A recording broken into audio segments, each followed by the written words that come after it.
Beloved, you are my sister. You are my daughter. You are my face, you are me. I have found you again, you have come back to me. You are my beloved. You are mine. You are mine.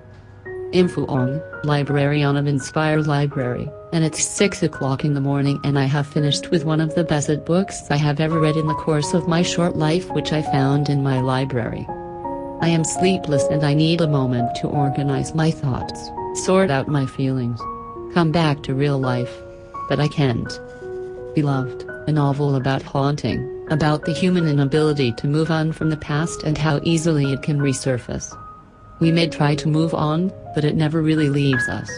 And when the past is painful and full of blood, it literally echoes for an eternity.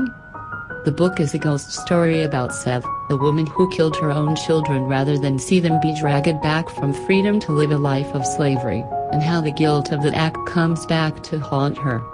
But the real payload here is a portrayal of the slave existence, how it seeps into every pore, affects every emotion, defines one's worldview, how one values education, how willing one can be to love another human being. I'm not even Baby Suggs, Seth's mother-in-law, who never had a chance to recognize that she was a human being with a beating heart. I'm not Paul D, being made to wear neck braces as punishment for an act of belligerence, unable to move his head, deeply afraid of starting a new life and adding a purpose to it, not knowing what to do with the newfound freedom after the Civil War.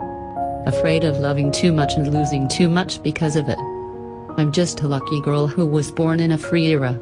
I was not alive during the period of systematic brutalization of one particular race by another just because one proclaimed racial superiority over the other. I was not in the plantations of Kentucky or Georgia or the Carolinas before or after the Civil War. I wasn't in the hell called Sweet Home. But Seth was. So were Hallie, Paul D, Sykes-O, Paul A and Baby Suggs and the unnamed ones. A part of me is with them and I still cannot wrest it away. Toni Morrison has a unique way of using the language. Her prose is eloquent and deals directly with psychological trauma. It's more than physical scars and life wasted in servitude, it's about what happens after. The shackles may have been removed, but each former slave will always feel them on their wrists biting into their skin.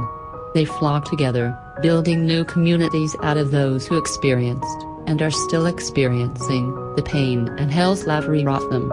They do their best to carry on and make new lives, though racial prejudice still remains. And it will for many more years. If you struggle to follow a slightly nonlinear narrative or are white and feel personally affronted by descriptions of historical wrongs perpetrated by white people on black people, you might choose another book club selection. Everyone else, though, I think should give this a go, especially if you love ghost stories.